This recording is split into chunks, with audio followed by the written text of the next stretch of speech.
Okay, there we go. Okay, so because Kelly is so organized, we actually have a plan for the entire year of 2026, and I'm going to let her just go through this quickly to show you all what you can put on your calendars. So what happened is last year, I believe, there was a survey done of GAN North America participants. And so we looked at that survey and we found, people wanted to meet quarterly, great. And then they also had some ideas of topics. So what Scotty and I did is we met and we came up with our agenda for the whole year for 2026. So this is the first one, January.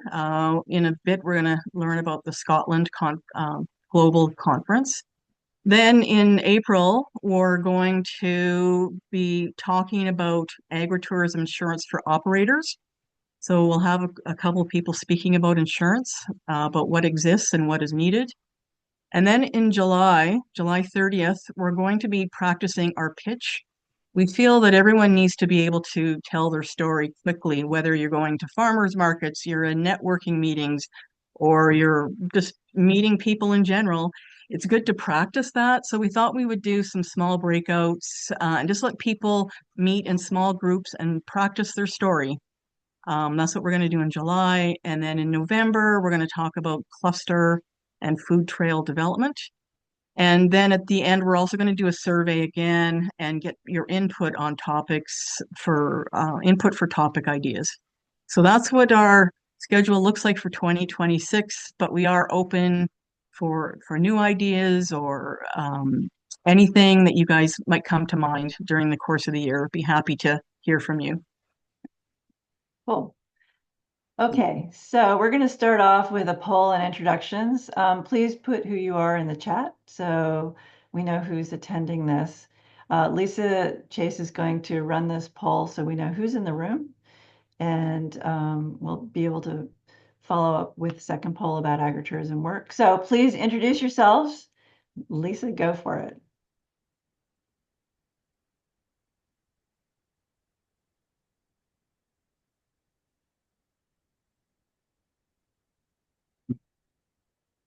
Okay, so it's looking as if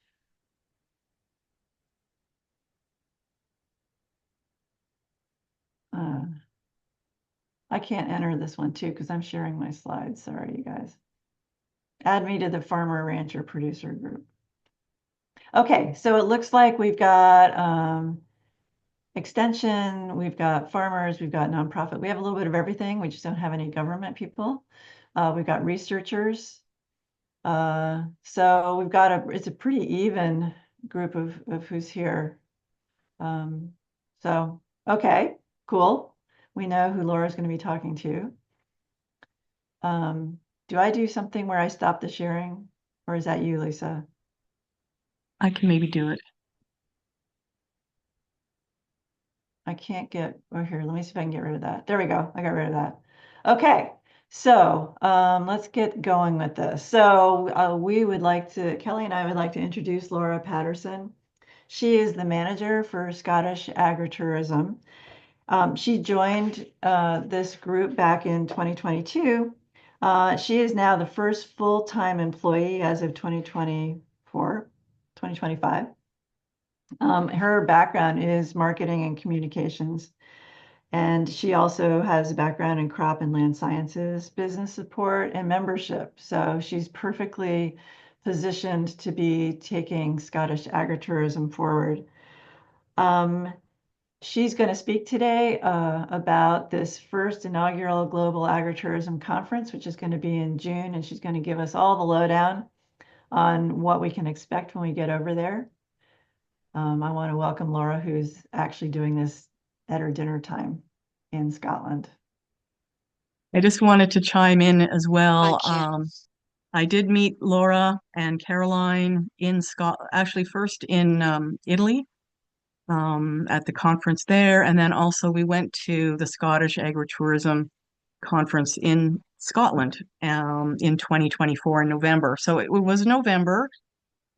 We're from the northern country, so the weather was okay. We had to wear like a hat or sweaters, and it was okay.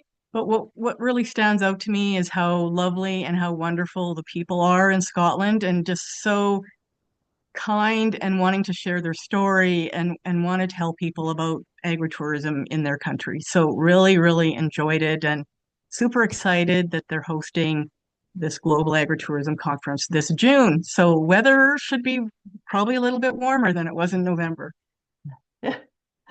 Okay, so Laura, go. You are free to share your Okay, screen. I'll take it away.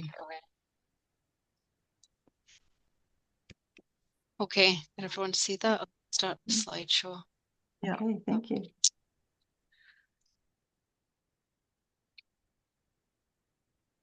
Okay, so thank you for that kind introduction, Scotty and Kelly, and also thank you for inviting us along to speak to you guys tonight in North America. It's 7 o'clock in the evening here, so I'm going to have my dinner once we finish this.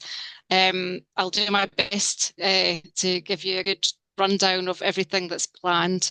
We can't believe, I mean, probably in it's less than 5 months now. 5 months' time, it will probably all be over, in fact. So we can't believe how quick this is coming around. And we're just really excited to be hosting the inaugural Global Agritourism Conference. And yeah, plans are moving ahead really quickly. So I'm happy to share them with you tonight. I thought I'd share this little cartoon, which was published in our National Farming Press. I think it was November time, a little cartoon about all these international people coming to Scotland and not being able to understand our accents. So I thought that would be a good sort of segue to say if I am talking too fast or you don't understand what I'm saying, or indeed if you've got any questions and you want to just interrupt me, then please just go ahead and do that. But we're really looking forward to welcoming all the delegates when you guys come in June. So I thought it would be useful to put it in a little bit of context to tell you a bit about Scottish Agritourism, who we are and what we do. So there's myself, and Scotty did introduce me. So I started with the organisation in 2022. I was the first full-time employee then. So prior to that, going back a little bit to sort of, I think 2013, 2014, in Scotland, we have a government-funded programme called the Agritourism Monitor Farm Programme, which my colleague Caroline, who is in the picture with me there, she has run. This is the third cohort of the programme that we're in now. So there was one in 2013 and 2014, and there was one running, I think, 2019 to 2022, which obviously got interrupted by COVID and the pandemic.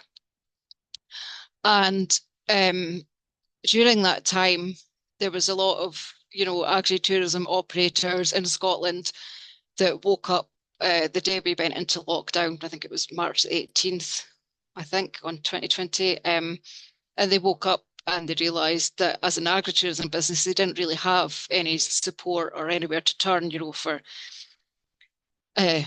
grants or just really a support network. But because Caroline had been working with a lot of agritourism businesses through the Monitor Farm programme for a number of years, there already was sort of the makings of a network there. So on that first day of lockdown, she quickly organised an online meeting for all these people who were lost and they didn't know what to do. And that meeting continued every Monday throughout the pandemic. And where people had issues, where the people were obviously, their income had gone pretty much overnight, and their businesses weren't running. And these were people who were used to obviously welcoming a good number of people onto their farms on a daily basis. So any issues that they had, Caroline was taking those forward to the national tourism agencies, to the Scottish Government, and asking for help and support at a more sort of official national level. And she was told at that point that in order to get that help, you will have to formalise as a sector body. So that's what happened. We have an agency here called the Scottish Tourism Alliance, who are sort of a lobbying body for tourism in general. And they very kindly sort of took us under their umbrella, Scottish Agritourism, And that gave us sort of the leg up to be able to apply for grants, to be able to apply for funding, and to get a voice heard basically at a national level. So we stayed under the auspices of the Scottish Tourism Alliance until I think it was June 2022. I joined in March 2022, and in June we came out from under them, and we became a standalone sector body. So we're the sector body that supports agritourism businesses, as I say, at the national level, and we're also a membership organisation. So our members, we have about 300 of them now. They pay a small membership fee for the year, and we provide various services and benefits to them throughout the year for their membership. So in my role as manager, I sort of oversee the day-to-day running of that.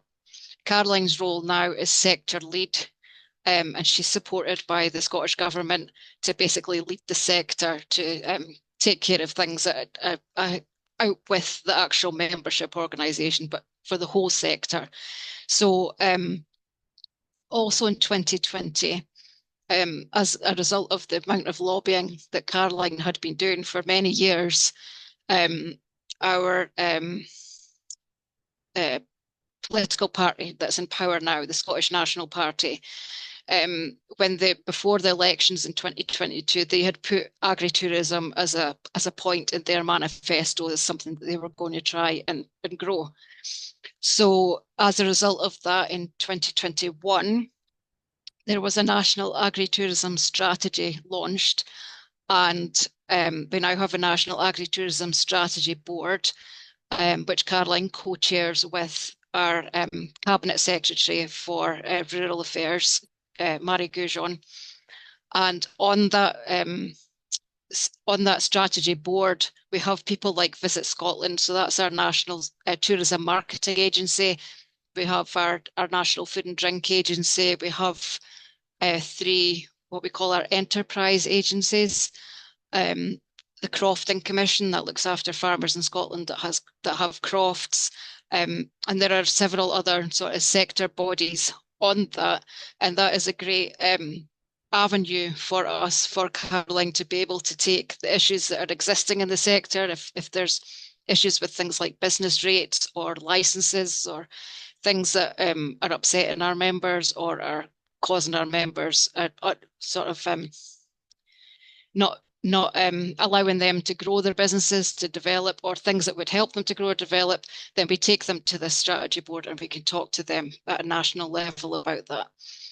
So we've done a lot in 5 short years to get as far as we have. And the gentleman in the middle of this picture here is Riddle Graham, and he is the chair of our board. He's the former director of Visit Scotland, so he's very well respected in the tourism sector in Scotland. We're very lucky to have him and his support for the organisation. So yeah, we've done a lot in 5 years, and I don't think when the strategy was put together, I don't think it was even imagined that we would be hosting a global conference on agritourism in such a short space of time. So we're very grateful to be doing so. So I'm going to just sort of launch in. And no, I'm not. I'm just going to give you a bit of the background about agriculture, food and drink, etc., and tourism in Scotland. So there's some stats there. I won't read through the whole slide, but a lot of Scotland's land is farmland. There's a lot of farms here. We have, as part of our national strategy, when it was launched, we had a target to grow the number of recognised businesses in agritourism to 1,000 by 2030. So in 2021, that was 531, the number when the strategy was launched. And now we're at about 900. And the way that we measure that is the agritourism businesses that are listed on the Visit Scotland website. So there may be actually many more, but officially recognised, we go with that number, and it's about 900 at the moment. So there are quite a lot of farms doing agritourism in all different kinds. As you can see, tourism is a real growth industry in Scotland, and it continues to grow. It's a big employer, and the same with food and drink. Scotland's food and drink as one of our biggest exports. And it's certainly something that I think a lot of visitors to Scotland seek out when they come here. So what to expect from the conference? The target is to get 1,000 delegates to come. We hope that we'll get that. As Kelly said, every year we run our own annual sector conference, which is usually in November. But this year we won't be having that. This will integrate the Scottish Agritourism Conference that we would have usually. So we expect we would get our usual 300 people that would come to that. I would expect another couple of hundred from the rest of the UK, and then the remainder will be international visitors. We've got a capacity for 1,000 to attend the gala dinner, which takes place on the Wednesday evening. But we probably think it won't be as many as, I don't think all the delegates will come to that, but we've got the capacity to do that in the conference hall where we're having the conference. We've got a great scholarship program lined up, and there will be host farms that will host a scholar to stay with them on their farm after the conference if the scholars choose to do so. We've got capacity for 400 people to take part in pre and post learning journey tours. And those learning journeys are going to touch every local authority area in Scotland. And to give you an idea of the size of Scotland, obviously this is a map of Scotland. This is one of our maps of showing all of our members the different areas and the different kinds of agritourism that they have. And you will all get a copy of this map when you come to Scotland in June. So to give you an idea of the size of Scotland, it's 254 miles across as the crow flies, and if it would take you about 8 to 10 hours in the car top to bottom if you weren't stopping. So I thought I'll just go over this first. So you'll see this on the Global Agritourism Conference website at the moment, which kind of just shows the basic program in a nutshell. I know that Abbey Conferences, who are organising the conference on our behalf, doing most of the organisation, pardon me, they are at the moment working on putting together an interactive programme on the website, and you'll be able to click into that and you'll be able to see, for example, you click on core farm tours, you'll go to the core farm tour part, or if you click on keynote speakers or whatever, you go to the keynote speakers. But this gives you a rough outline of what the conference looks like. And as I said, there are post-conference learning journeys and there are optional pre-conference learning journeys as well. I'll talk a little bit about the Highland Show, etc. I just wanted to highlight here, because I haven't mentioned it elsewhere in the presentation, that on the Thursday afternoon, beg your pardon, Pandurang Tiwari of Agritourism India will be hosting the World Agritourism Awards as part of the conference. I'm not sure when entries for that go live, but if you are planning on coming to the conference, I think it would be great to have people who are coming to enter these awards. So I just wanted to highlight them.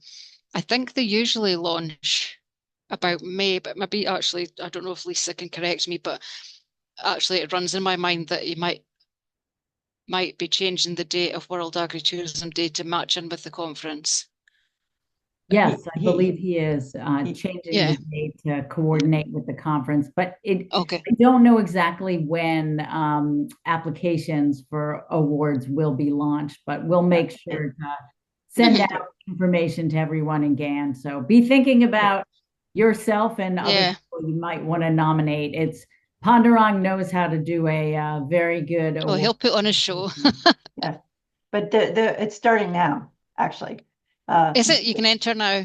I think in the next couple days. Oh, brilliant. We'll get that news out. Okay, perfect. Okay, so I'm just going to kind of go on the rest of my slides, sort of doing this in order of the program. So that's my plan. But again, please feel free to interrupt me, or if you think I've missed out any key bits of information, because it's highly likely. So I'll do my best. So we're hoping that people will want to come to Scotland early to visit the Royal Highland Show. That takes place from Thursday it must be the 18th, yes, to Sunday the 21st of June. That is actually the Royal Highland Showground is right beside Edinburgh Airport.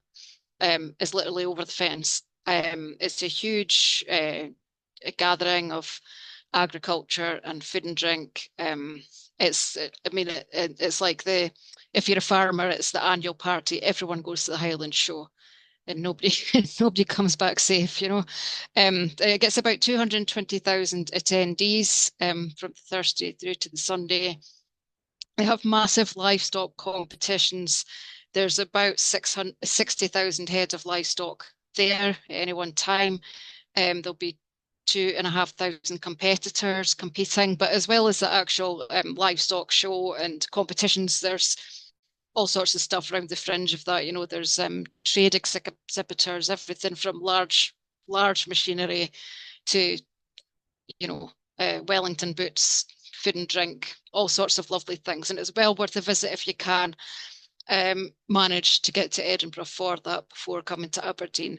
What I would say is the tickets do always sell out. So if you do plan on going, I would get a ticket sorted sooner than later. And if you are planning on staying in Edinburgh around that time, the accommodation can be very expensive around the time of the Highland Show.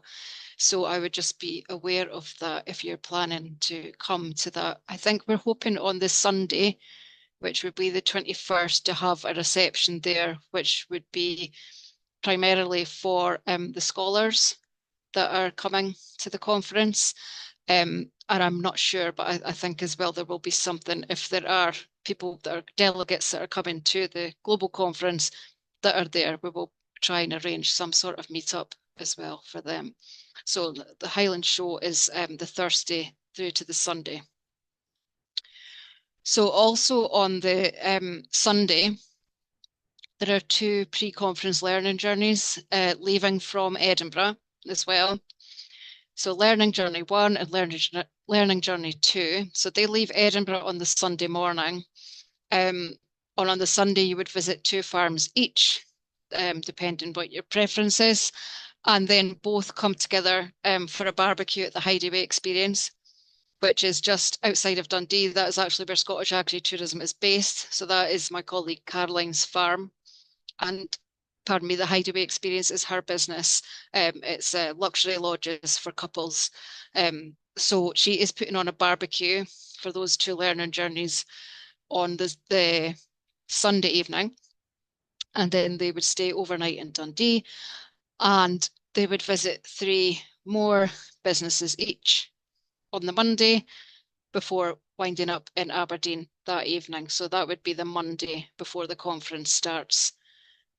Would that be right? Yeah, on the Tuesday. Yes, sorry, I'm getting all confused. It's late. So yeah, and they're all great businesses. I must admit, I've not had a lot to do with the organisation of the tours, but I can see that the businesses that have been selected are definitely the best of the best. They really are. What I will also say as well about the learning journeys, we've chosen to call them learning journeys because we want people to realise that they are not just a consumer tour. It's not, you know, the sort of thing that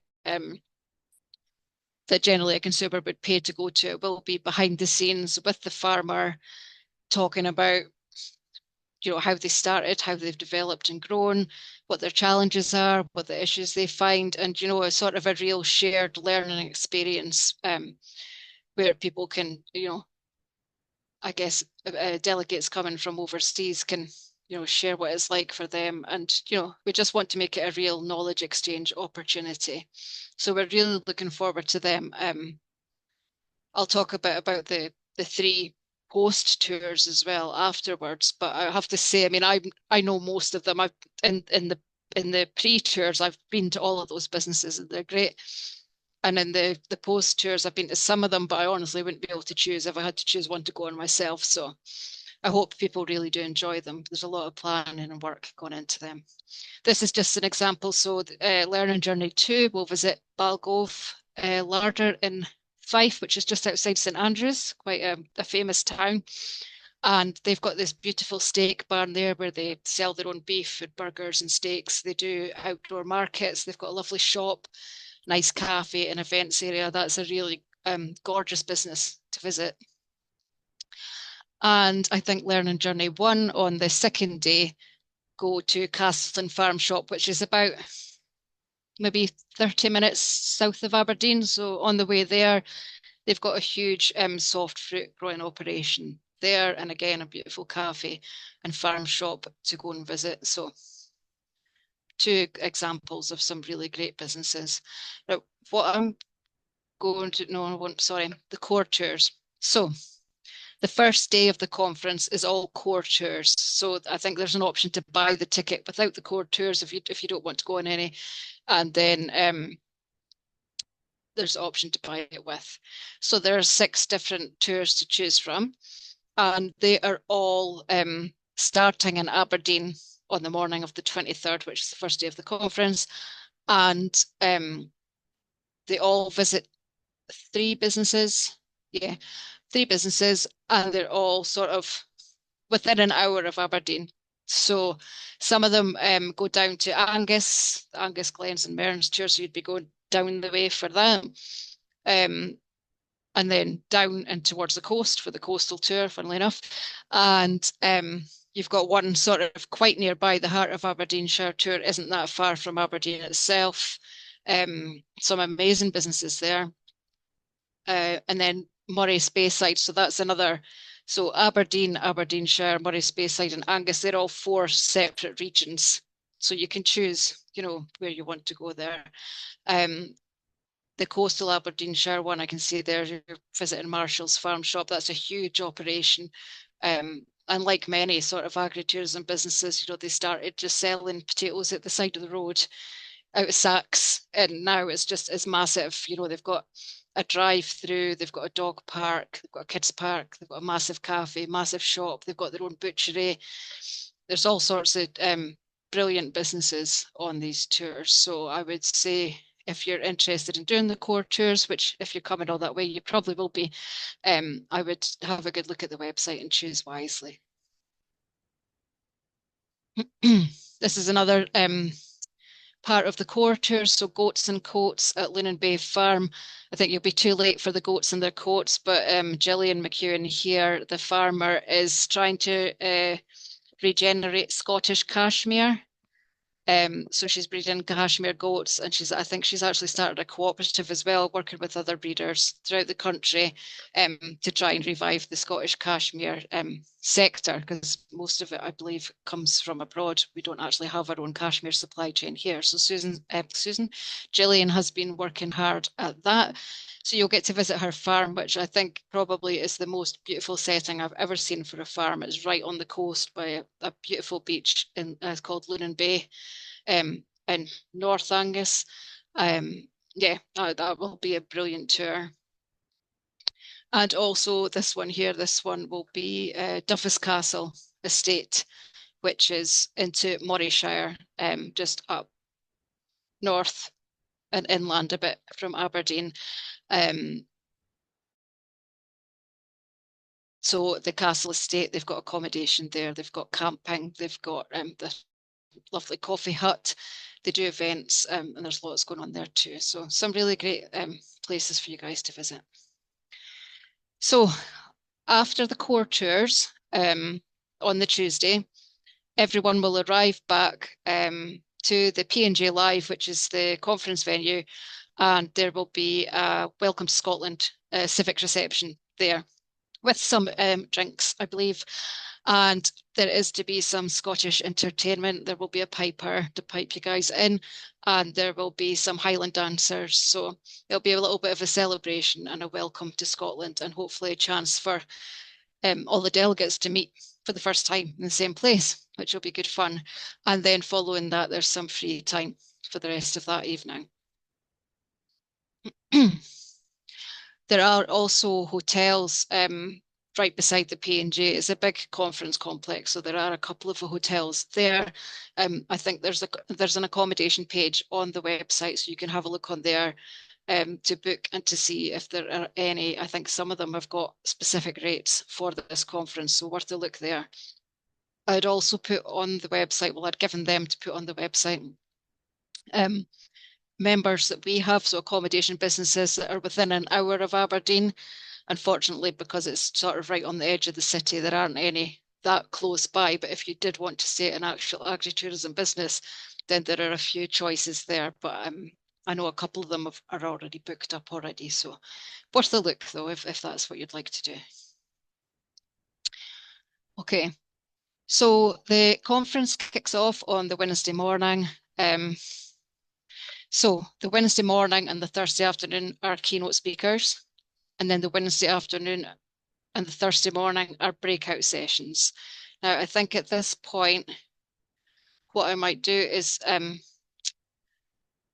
switch to this. Now, I have a copy of the programme as it stands at the moment. Now, I know there's still some discussion going on about the end of the day on Thursday, but this is pretty much the programme that is going to go out in the next couple of days or so. As I say, they are working on making it interactive on the website, and there will be a downloadable PDF on the website as well.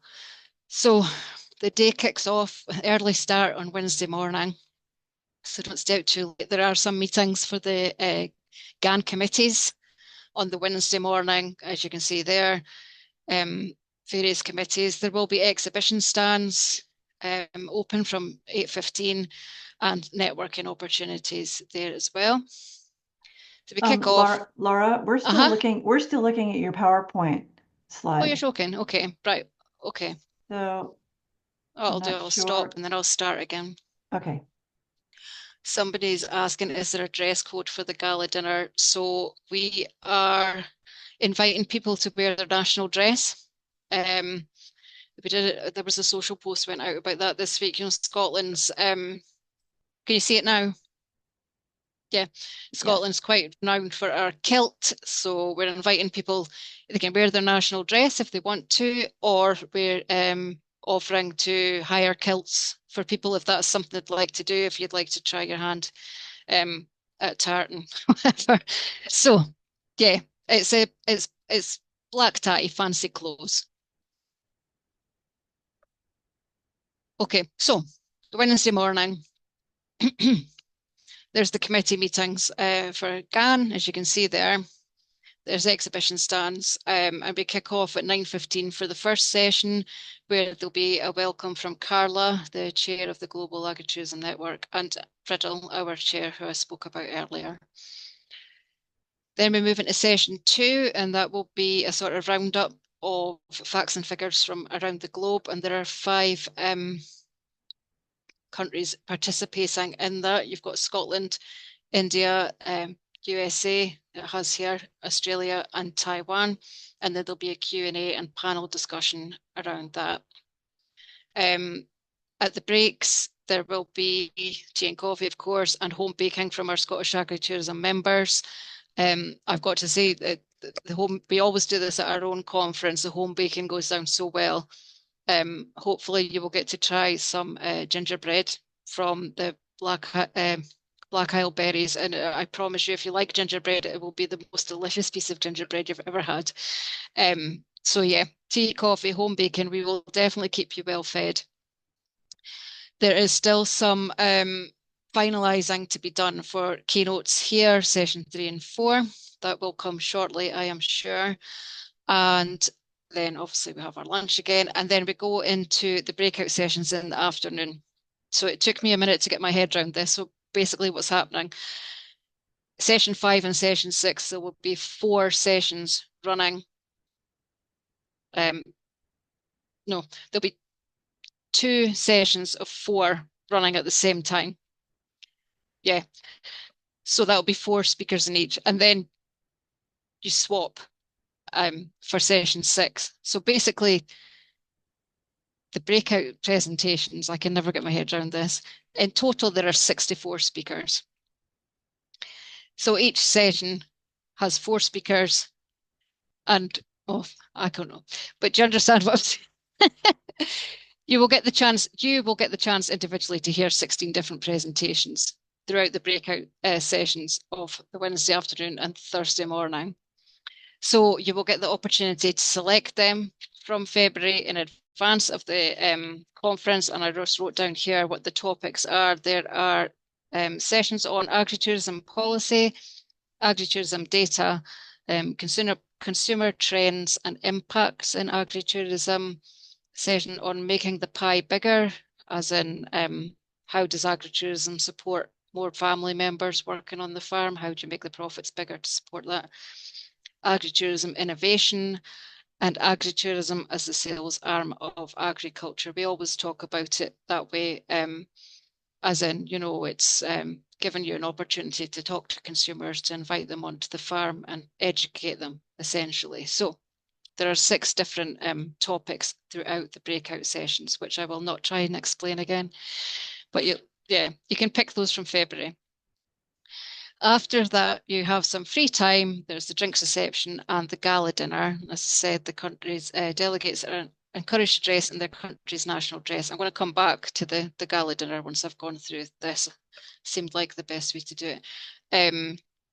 Following the dinner, there will be a ceilidh, and against my better judgment, there will be a Scotland versus Brazil are in the World Cup that night. So I think a lot of the Scots in attendance would want to see that. So we will have that on the screens silently while the party is going on. And then at 12 o'clock, when the ceilidh ends, you have the opportunity to watch the rest of the football match if you want to, which finishes at 1 a.m. And yeah, you wouldn't get much sleep if you're in one of the committee meetings the next morning. So the committee meetings start again. So for you guys, North America, 7:45 back at the conference hall. And then you've got the other sort of continent groups there too. Breakouts, first thing. And then there will be another keynote session in the afternoon on AI and agritourism. We have Pandorang's World Agritourism Awards in the afternoon. And then Scotland will sign off and hand over to the Global Agritourism Network to announce a new president, and also to Quebec, who are hosting in 2027, and they can tell you a little bit about that. We're having some debate at the moment about the North learning journey, post-learning journey, that I'll come on and talk about. The first stop on that learning journey is Orkney, which is an island off the top of Scotland. So in order to get there, people have to catch the ferry, which is obviously at a set time. And it is, I mean, it's a couple hours drive from Aberdeen. I'm not sure what time the ferry, I think the ferry is 7 or something. So we're having some debate at the moment as to perhaps these people might have to leave at 3:30 in order to catch that ferry, or they there might be a way around it, but I think we're looking at a solution to that at the moment. But that will be the remainder of that day. Now I'm going to go back to my PowerPoint now.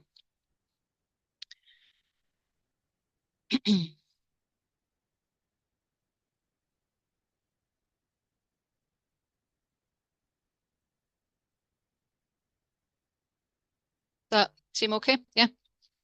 So I spoke a bit about the gala dinner. So this capacity to take 1,000 people is basically going to be in the same space, but they'll turn the room around for dinner in the evening. We're hoping we'll get 600. I know not everybody will come to dinner. There has been a lot of planning gone into the menus, not only for the gala dinner, but across the whole event.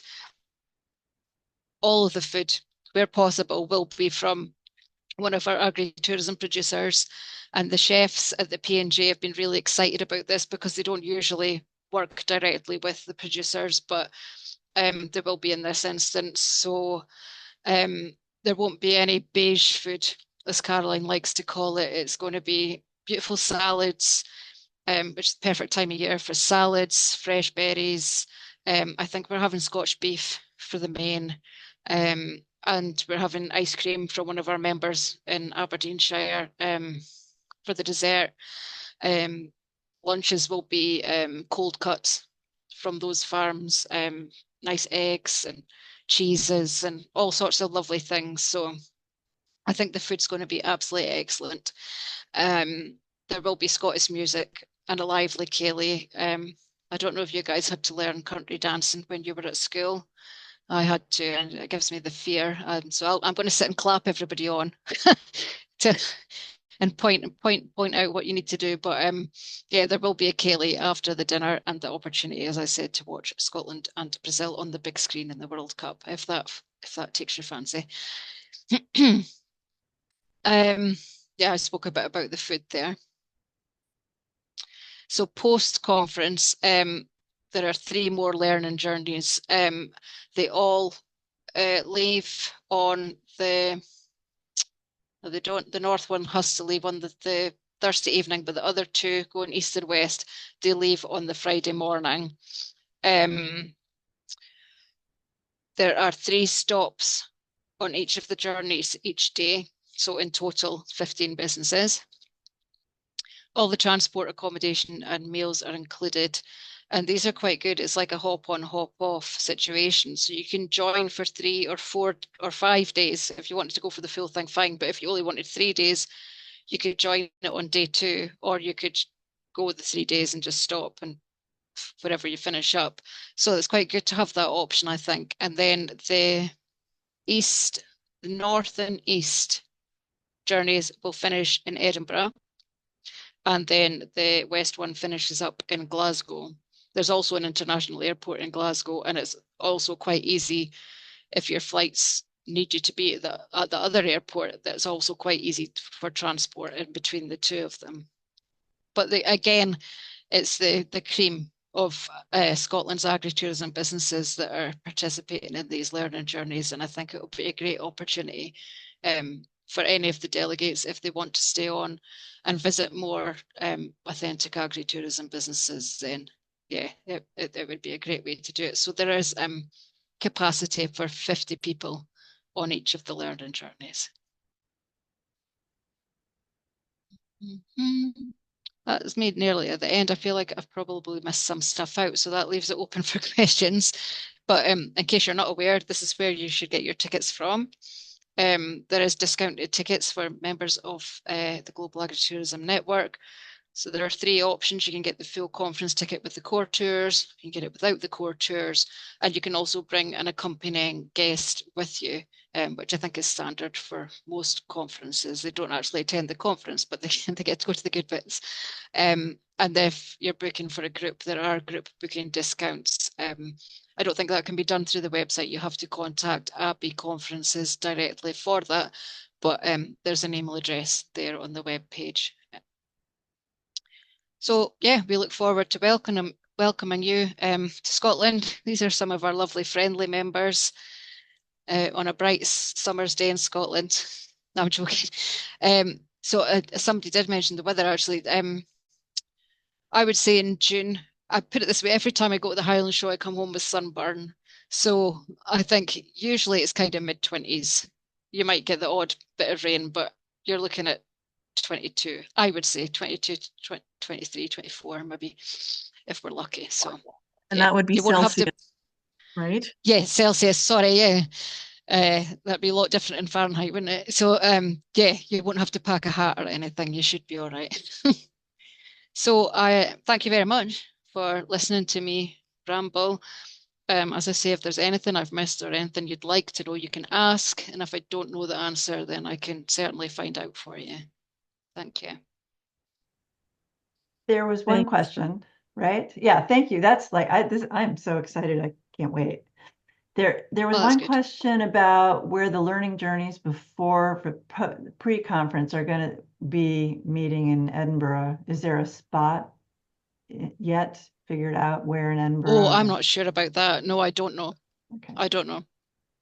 I would imagine it'll be not because people will have to attend the Highland Show, but I would imagine it would be someplace near the Highland Show, just because that's on the outer edge of Edinburgh. I don't actually, don't quote me on that. I was going to say I don't imagine it'll be in the city centre, but it may well be.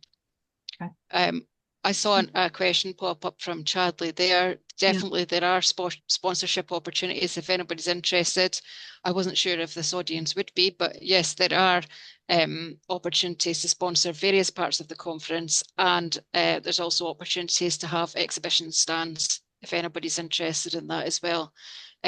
Certainly, I can pass on the details for Abbey conferences, and they're dealing with that. There was a person that reached out to me that was interested in going to the conference, but they were concerned about ground transportation, like getting from the hotel to the airport. They had some trouble in the past, I guess. And I'm wondering, if you can talk about ground transportation, maybe getting around, and do you need to book in advance, or what's the best way to kind of get around? It depends where you're flying into. So obviously, how far you need to go. So if I know sort of I use Edinburgh Airport more for some reason. I've not been to Glasgow Airport in years, so I know that you can get a direct bus from Edinburgh Airport to Aberdeen, for example. I couldn't tell you the name of the company or how to book it, but I could find out. There is a page on the conference website about travel. In Scotland is quite easy to travel within. I mean, if you were going to stay, for example, at an agritourism venue, then it might be a little bit more difficult. It's going to be out at the city centre, but generally from city to city, it's quite easy. You would also get from Edinburgh Airport and from Glasgow, actually, you would also be able to get a train straight to Aberdeen.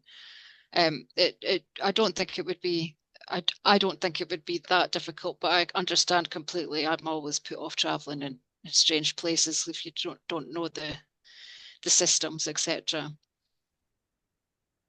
So I have a question in terms of that hop on, hop off for the post conference tours. When you hop off, maybe halfway through, is there a train station, or are you expecting that we would rent a car? It depends where you are. That's the thing. I guess if you were saying, I don't know, I don't know. For example, if you were staying for 3 days, you could talk to the driver or let us know in advance, and we'll find some place to safely deposit you. Okay. I think our network are great at helping out. There would be we often get, ask our members to give people lifts or whatever if we're stuck. So I'm sure you'll be fine. Okay. So I see a question here. I'm having trouble registering using a university credit card. There's an error message. Okay. I'm not dealing with any of the registration, but I could give you an email address to contact. I could send it to you, Scotty, and pass it on. Or if the person in the chat wants to give me their email address, I can send an email to Abby and copy them in. And it sounds like he says he's in touch with Anna, but she said there could be trouble. Anna, yeah. There could be trouble. I don't know what that means. So, I don't know what that means either. Well, so Prem is in touch with the correct person, I guess. Hopefully they can just work that out. Yeah, no, it's Anna, yeah. Okay. And then I can see the chat now. So okay. Caroline, yeah, there is more to come out. I know that's just getting finalized now as well. I mean, I do have it here, but I don't think I don't think it would be helpful to sit and just read through it all. You need something in your hands. So definitely that is to come. I don't know the last time you checked the website, but I think there is a little bit more information there now.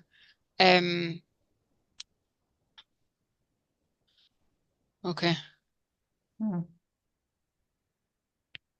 Yeah, I think I'm not sure. Again, I'm not that involved with the learning journey side of things, but I think there is a cut-off date, and if there's not enough people booked on by a certain date, they will look to do that to consolidate them. But we're very hopeful. They are great trips, and there's a lot of people coming, so hopefully they will all run. Okay. Are there any other questions? Well, if there are, Laura would be one of the people you could contact directly through Scottish Agritourism. And if it's conference things, it's going to be Abbey Conference. Yeah, if it's to do with like registration, right. if it's general information, I should be able to help. Sure. If I don't know, I can ask. Okay. But in terms of registering and tickets and things like that, it really needs to be through Abbey because I can't access their systems. Okay. Unfortunately. Okay. Well, thank you so much for taking this time with us. And now you get to go have dinner, supper. Thank you. And yeah, I'm really looking forward to this. I need to make reservations now. But I wanted to see everything that was going, and also I'm a procrastinator. So sorry, I'm just going to go back to the chat. I'm going to take a note of Caroline Barras. Okay. Caroline, as soon as that information is available, I'll make sure you get a copy direct to you. I'll double check for you when I come off this meeting, if it's there. Okay. Okay. So great. Thanks, Laura. Thank you very, very much. No bother at all. Yeah. Oh, look, there's typo in that because it's mine. So sorry, Kelly. Thank you. I look forward to meeting everybody. I'm sure there are people on here actually I met in Bolzano in 2024. Yes. So it'd be nice to see you again or to meet people for the first time. Okay. Do you want me just to go so you can keep talking? Well, we're basically at the end here. Or we're all going together. We can all go together. I mean, this is the next webinar is April 30th. And then this is just a big thank you for coming on and telling us what's going to be happening. And yeah. You're welcome. And so thank you all, everybody, for attending this, and spread the word, Okay. Great. Okay. Well, thank you guys very much. Thank you. Bye, everybody.